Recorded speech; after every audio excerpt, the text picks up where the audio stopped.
mengenal kampus Merdeka, mulai dari fakultas, prodi, serta fasilitas yang disediakan pengembangan dari sekolah tinggi, ilmu ekonomi, dan sekolah tinggi teknik Batam. Untuk di Unmerdeka sendiri terdapat 5 fakultas, dan 5 fakultas tersebut terdiri dari 14 prodi yang berbeda. Yang pertama, Fakultas Teknik. Yang kedua, yaitu Fakultas Ekonomi. Yang ketiga yaitu Fakultas Keguruan dan Ilmu Pendidikan. Keempat, Fakultas Sosial. Yang terakhir yaitu Fakultas Ilmu Sosial dan Ilmu Politik. Oh ya, di UNDK ini sendiri juga ada program pascasarjana loh. Jadi cocok buat kalian yang ingin melanjutkan pendidikan ke jenjang S2. Baik, perkenalkan, nama saya Leo Radinius Nduru, NPM 21101032, jurusan Teknik Industri. Di sini saya akan mempresentasikan mengenai summary dari implementasi RCM yang akan diimplementasikan.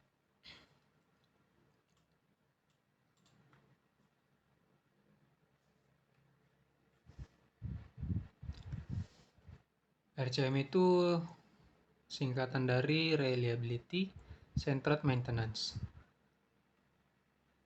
Reliability Centered Maintenance ini, atau disingkat dengan RCM, itu adalah proses yang digunakan untuk memastikan bahwa semua sistem dan peralatan yang digunakan dalam suatu proses operasi industri itu tetap dapat diandalkan dengan mempertimbangkan keselamatan, ekonomi, dan operasi yang lebih efektif. Di RCM ini itu bertujuan untuk menentukan tugas pemeliharaan yang harus dilakukan supaya suatu sistem itu dapat terus atau dapat selalu beroperasi dengan aman dan efisien. Dengan aman, terjamin, dan efisien. Kemudian memahami betapa pentingnya budaya manajemen sangat penting dalam mengembangkan program RCM yang efektif. Jadi pengembangan dari program RCM ini itu sangat berpengaruh dari bagaimana cara memahami budaya dalam manajemen. Dengan merefleksikan suatu keyakinan dan perilaku yang ditujukan oleh suatu manajemen, organisasi dapat menumbuhkan budaya di mana mengedepankan kejujuran, transparansi, dan komitmen terhadap perbaikan yang berkelanjutan. Manajemen ini sangat berpengaruh terhadap budaya organisasi yang merupakan di mana suatu faktor ini merupakan suatu kunci keberhasilan dalam penerapan praktik RCM ini. Jadi pengaruh dari manajemen ini merupakan suatu faktor atau suatu kunci untuk keberhasilan dalam penerapan atau implementasi dalam praktik RCM. Kemudian mereka yang memiliki posisi atau jabatan akan berwenang dapat menggunakan reliability centered maintenance untuk membangun suatu budaya dengan ketulusan dan pemeliharaan yang preventif. Fasilitas terbaik memiliki budaya manajemen yang mencerahkan, tulus, dan fokus pada menjaga reputasi suatu keunggulan dan keselamatan. Jadi RCM ini memerlukan suatu fasilitas yang terbaik. Kemudian RCM tidak terbatas atau tidak hanya sekedar itu saja, melainkan pada satu departemen, tetapi dapat digunakan atau diterapkan atau diimplementasikan serta untuk dipromosikan dalam budaya pabrik yang menyatukan atau yang dapat menyatukan semua pemangku atau merupakan sebuah pejabat dan kepentingan menuju tujuan bersama, yaitu keselamatan dan keandalan dalam sistem. Ini akan melibatkan personel pemeliharaan, operasi, teknik, dan kerajinan dalam memahami inti dari suatu pemahaman untuk menerapkan logika dari RCM dan melakukan pendekatan yang masuk akal. Merupakan suatu kunci untuk mencapai fasilitas yang aman dan andal. RCM adalah suatu praktik yang dapat diterima secara universal atau dapat diterima secara menyeluruh yang memprioritaskan keselamatan di dalam industri, seperti penerbangan komersial dan tenaga nuklir. Ini mengutamakan keselamatan, di mana keselamatan ini sangatlah penting, karena merupakan suatu keputusan yang diambil yang akan berdampak untuk menyelamatkan berbagai nyawa atau akan berdampak pada banyak nyawa. Proses RCM ini melibatkan pemilihan titik kontak dengan keterampilan pemimpin untuk memimpin suatu tim atau suatu organisasi yang terdiri dari perwakilan dari pemeliharaan, operasi, teknik, dan kerajinan.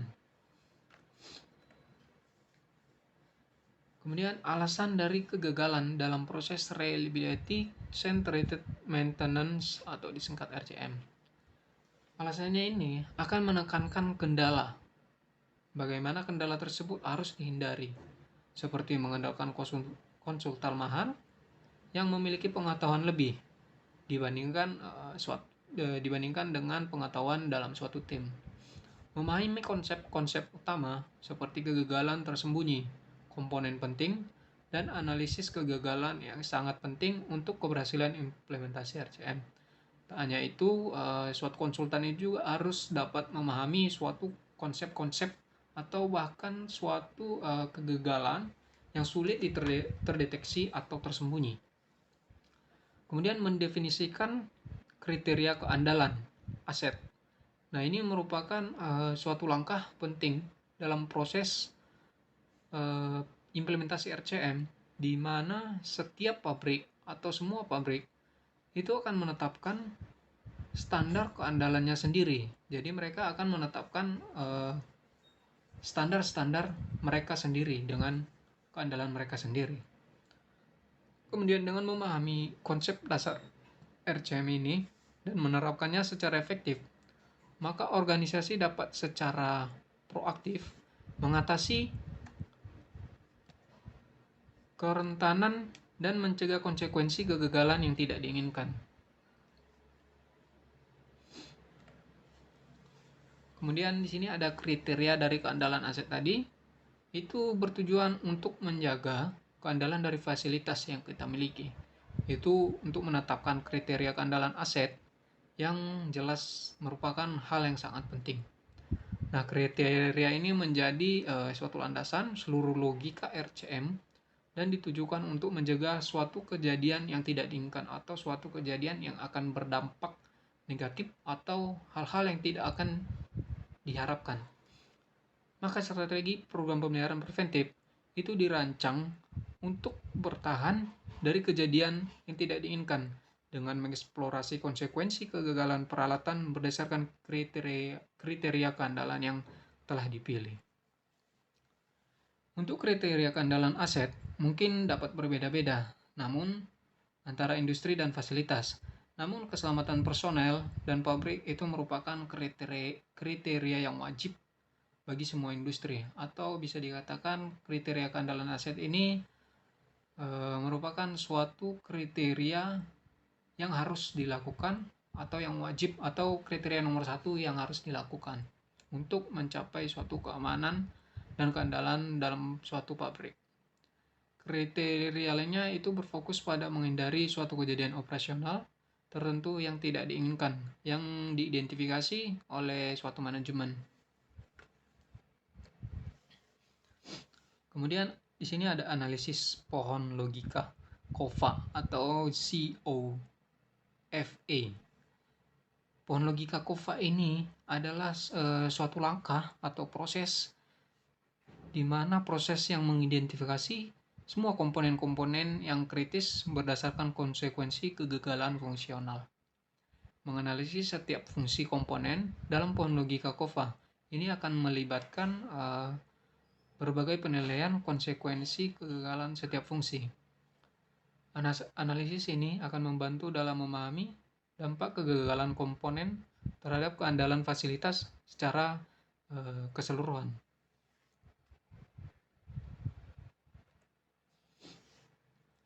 Kemudian analisis komponen pohon logika COFA.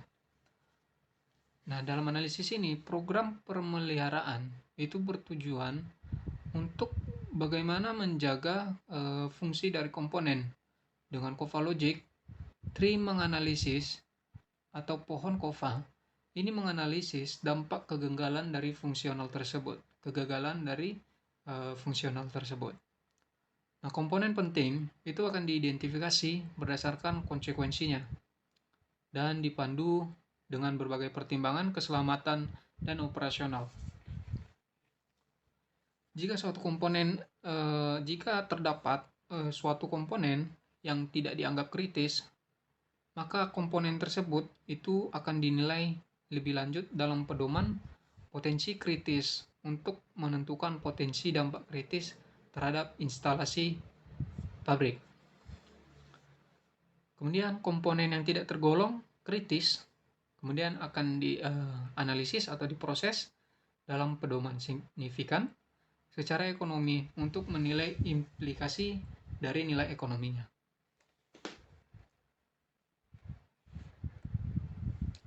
Kemudian ini lanjutannya, tugas PM itu ditentukan untuk komponen penting, itu berpotensi kritis, komitmen, dan ekonomi, dengan opsi seperti tugas yang diarahkan pada kondisi, diarahkan pada suatu waktu, dan untuk menemukan suatu kegagalan. Tugas dari pemeliharaan prediktif ini termasuk dalam tugas yang diarahkan pada kondisi. Dengan demikian, tugas pencarian kegagalan akan ditujukan untuk komponen yang berpotensi kritis, di mana akan memiliki kegagalan yang tersembunyi atau suatu kegagalan yang sulit untuk terdeteksi. Tugas dan periodisitas PM itu akan didokumentasikan pada lembar kerja para petugas PM itu, yang akan melibatkan pemeliharaannya, pengoperasian, dan teknik.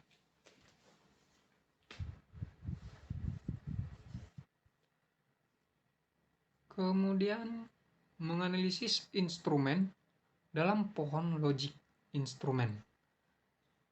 Dalam penganalisis instrumen ini ada dua kategori yang digunakan, yaitu kategori yang pertama instrumen fungsional dan instrumen yang digunakan hanya untuk suatu indikasi atau untuk mengetahui suatu indikator. Instrumen yang akan memberikan fungsi seperti saklar level atau saklar tekanan yang biasa dipakai itu kan dianalisis dalam COFA atau pohon COFA ini. Instrumen yang hanya memberikan indikasi ini akan dianalisis dalam pohon logika instrumen. Kemudian ini adalah cara mengembangkan program RCM. Seperti yang kita ketahui, karena RCM itu bukanlah upaya statis satu kali untuk mengembangkan program pemeliharaan preventif saja, maka itu harus tetap menjadi suatu program yang hidup dan layak atau continue, atau program yang harus digunakan secara terus-menerus atau secara berkala. Dan harus terus menerus untuk dimonitor untuk perubahannya, karena setiap penerapan RCM ini ada perubahan-perubahan yang akan terjadi. Setelah belajar atau mengetahui bagaimana cara mengembangkan dari program RCM ini, maka berdasarkan pengetahuan dan kesadaran akan informasi, fakta, dan data yang kita miliki pada saat mengimplementasikan program RCM ini. Hal ini terutama akan berlaku untuk periodisitas yang akan ditetapkan untuk tugas PM itu sendiri. Namun segalanya itu dapat berubah-ubah atau tidak menetap. Dan perubahan ini dapat terjadi sebagai hasil dari mode kegagalan baru yang menjadi jelas tetapi tidak ada pada saat implementasi. Jadi perubahan ini terjadi karena adanya mode kegagalan yang baru di saat itu akan nampak sebelum penerapan atau implementasi dari RCM tersebut. mungkin telah mengalami beberapa perubahan dalam metode pemeliharaan yang cukup bermanfaat untuk memperpanjang periodisitasnya.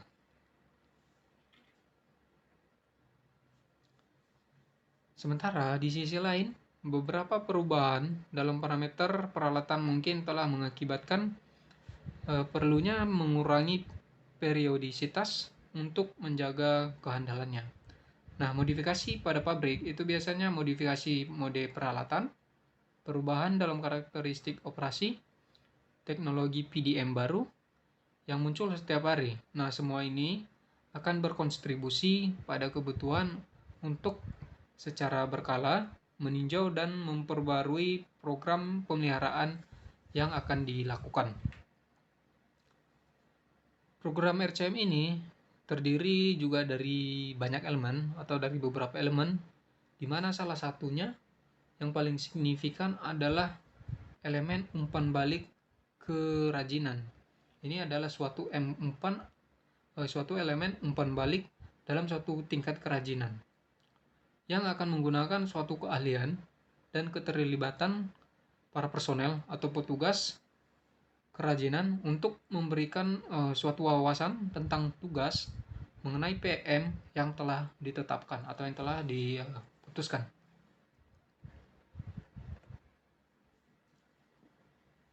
Kemudian menetapkan pemantauan dan tren metrik program. Di sini diperlukan suatu strategi di mana untuk memantau dan mengukur suatu kriteria kinerja yang agregat sehingga kita dapat bisa proaktif dalam menilai suatu keandalan pabrik itu secara kuantitatif. Nah, filosofinya agregat ini akan memberikan pengukuran yang lebih mendalam terhadap kinerja yang sebenarnya. Ini juga akan memungkinkan kita dalam membuat suatu keputusan yang lebih cepat atau keputusan yang dapat diambil secara langsung pada saat program sedang diimplementasikan, daripada harus menunggu sampai setelah menyelesaikan program, atau lebih tepatnya ini akan lebih menghemat waktu daripada harus menunggu waktu dengan lama dan kemudian bereaksi secara reaktif untuk membuat koreksi besar jika diperlukan. Di sini kita juga perlu memiliki standar pengukuran berdasarkan tingkat waktu untuk mengukur kinerja kita. Jadi kita harus menyiapkan atau menyediakan suatu standar pengukuran kita berdasarkan tingkat waktu untuk mengukur kinerja yang akan kita lakukan. Nah, setiap metrik itu biasanya akan membawa faktor bernilai bobot untuk membedakan pentingnya relatifnya. Nah, meskipun faktor untuk penilaian bobot ini ditetapkan secara sewenang-wenang selama tetap konstan, pengukuran pentingnya relatif tetap konstan. Jadi meskipun bobotnya diberikan atau dinilai secara acak atau sewenang-wenang, selama tetap konstan, maka nilai dari relatif ini akan tetap konstan atau akan tetap sama. Kemudian menetapkan tingkat kinerja yang diharapkan untuk menerapkan RCM tersebut. Nah, sebagai bagian dari program pemantauan dan tren serta perlu kinerja yang diharapkan atau APR, perlu menetapkan suatu harapan. Jadi kita harus menentukan atau menetapkan suatu harapan apa yang akan kita capai. Dan ini akan dicapai dengan menetapkan tingkat kinerja yang diharapkan atau IPR-nya berdasarkan jumlah kejadian yang diharapkan per unit waktu untuk setiap metrik individunya. Nah, biasanya satuan waktu nominal adalah itu per 100 jam, per 1000 jam operasi unit yang dihitung secara triwulanan. Jadi per 1000 jam operasi unit yang dihitung per triwulanan. Oke, kemudian menetapkan tingkat kinerja aktual. Nah, pengukuran kedua dalam program pemantauan ini itu akan cenderung adalah tingkat kinerja aktual atau APR. Ini akan mengukur kinerja kita atau kinerja seseorang berdasarkan jumlah kejadian aktual dari setiap metrik yang telah terjadi tersebut. Kemudian menetapkan grafik kecenderungan. Nah, hasil ini dari perhitungan tingkat kinerja yang diharapkan dan merupakan suatu tingkat kinerja aktual yang akan menggambarkan untuk menunjukkan kecenderungan positif atau memburuk. Ini akan menunjukkan bagaimana suatu gambaran tersebut, kinerja aktual tersebut akan ditunjukkan apakah memiliki nilai positif atau berdampak negatif atau berdampak buruk terhadap lingkungan atau terhadap pabriknya. Kemudian grafik-grafik ini sangat berguna untuk memberikan masukan manajemen senior dengan gambaran dari semua metrik. Ini adalah suatu cara yang cepat untuk memberikan pandangan yang sangat tajam dan intuitif ke dalam jendela keandalan fasilitas kita. Jadi ini merupakan suatu cara yang cepat dalam memberikan suatu pandangan atau sekilas gambaran agar kita dapat secara tajam mengetahui dan intuitif terhadap jendela keandalan fasilitas yang kita miliki.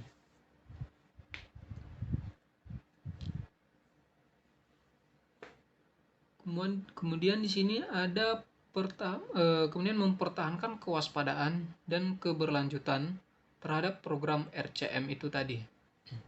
Nah, pada suatu titik waktu PM dan CM itu akan menemukan suatu keandalan yang seimbang.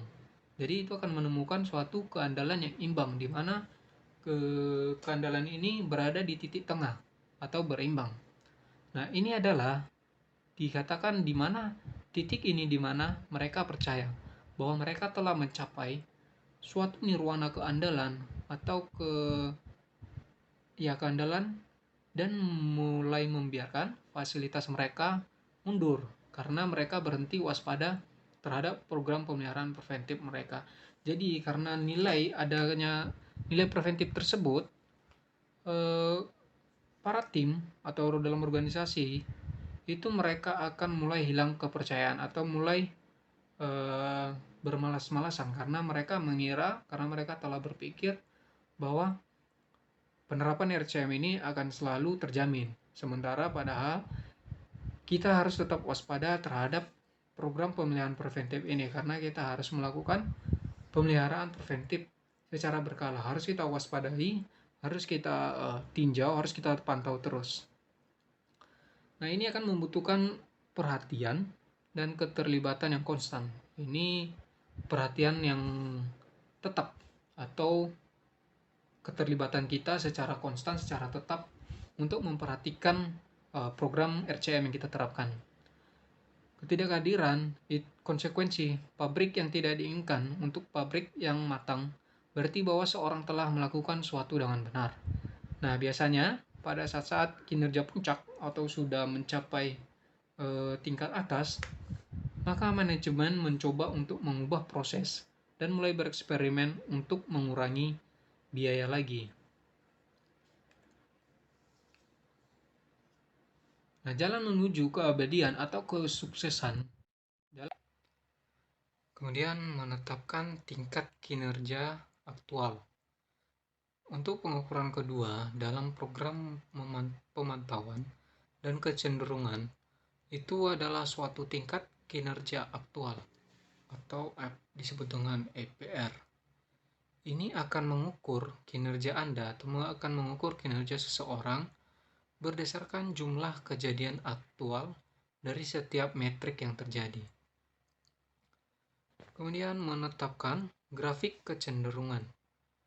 Nah, hasil dari perhitungan tingkat kinerja yang diharapkan dan tingkat kinerja aktual itu akan digambarkan atau akan diilustrasikan untuk menunjukkan mengenai kecenderungan nilai positif atau memburuk.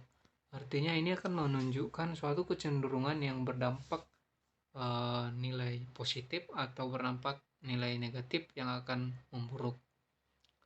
Grafik-grafik ini tentu sangat akan berguna dalam memberikan eh, gambaran kepada manajemen senior dengan gambaran dari semua metrik.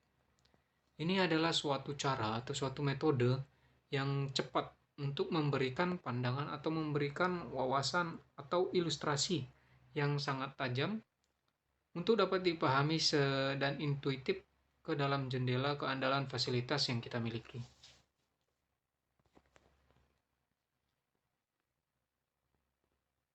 Kemudian mempertahankan kewaspadaan yang keberkelanjutan terhadap program RCM.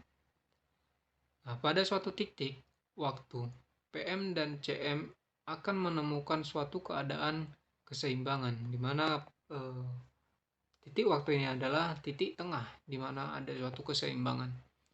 Titik ini adalah titik di mana mereka percaya bahwa mereka telah mencapai nirwana keandalan dan mulai membiarkan fasilitas mereka mundur karena mereka berhenti waspada terhadap program pemeliharaan preventif mereka. Nah, ini harus dijaga dan harus perlu kita ketahui bahwa meskipun kita telah menerapkan metode RCM, program RCM ini, kita tidak boleh lengah atau membiarkan fasilitas kita atau pemeliharaan kita itu mundur. Namun kita harus tetap waspada, kita harus tetap selalu meninjau dan memastikan pemeliharaan preventif itu dilakukan secara berkala. Nah, ini akan membutuhkan suatu perhatian dan keterlibatan yang konstan atau keterlibatan yang tetap yang sama. Ketidakhadiran konsekuensi pabrik yang tidak diinginkan untuk pabrik yang matang itu berarti bahwa seorang telah melakukan sesuatu dengan benar. Nah, biasanya pada saat kinerja telah mencapai puncak atau telah mencapai tingkat atas yang dapat menguntungkan, maka manajemen itu akan mencoba mengubah proses dan mulai bereksperimen atau mencoba bagaimana untuk lebih mengurangi lagi atau menghemat lagi.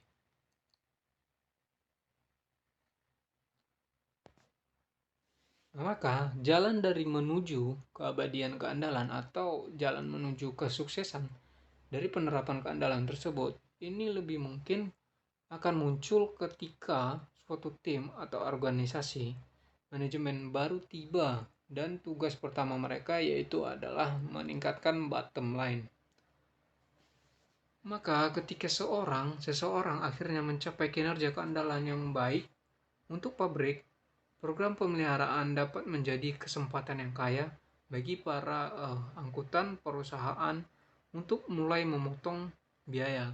Nah, ini hal yang harus diperhatikan ketika muncul suatu manajemen baru dan tiba-tiba tugas mereka itu adalah meningkatkan bottom line. Jadi kita harus tetap perhatikan untuk pemeliharaan dan penerapan dari RCM ini. Lalu menetapkan harus tetap terus terlibat dalam mempertahankan kewaspadaan yang konstan atau kewaspadaan yang tetap, kewaspadaan yang sama. Kita tidak boleh lengah ataupun membiarkan sedikit pun pemeliharaan itu dibiarkan. Karena ketika kita akan membiarkannya, maka sesuatu kemungkinan yang buruk akan terjadi karena terjadi suatu perubahan yang tidak menetap. Tentang perubahan yang RCM yang dijalankan. Kemudian mengambil kendali atas pencapaian yang telah kita capai sendiri. Kita harus bisa mengontrol atau mengendalikan pencapaian yang telah kita peroleh dari penerapan RCM ini tersebut. Jadi setelah kita mencapainya, kita harus mengendalikannya dan memeliharanya agar tetap berjalan secara terus-menerus. Implementasi RCM yang mudah telah menjadi suatu pengalaman yang mencerahkan dan itu akan membawa kita menuju jalan yang sukses untuk membentuk program pemeliharaan preventif yang berbasis unggul. Nah, jadi kesimpulan dari ini,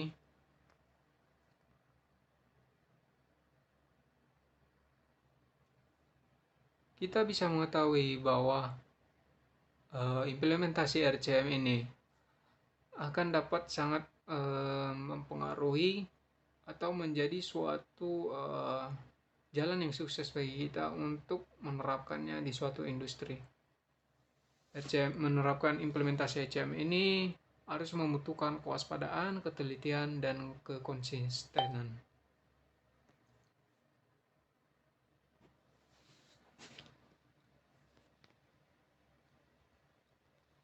Baik, untuk presentasi saya mengenai RCM mungkin sampai sekian. Semoga pengertian ataupun penerapan dari implementasi RCM ini dapat bermanfaat dan berguna bagi banyak orang. Sekian untuk presentasi saya ucapkan terima kasih.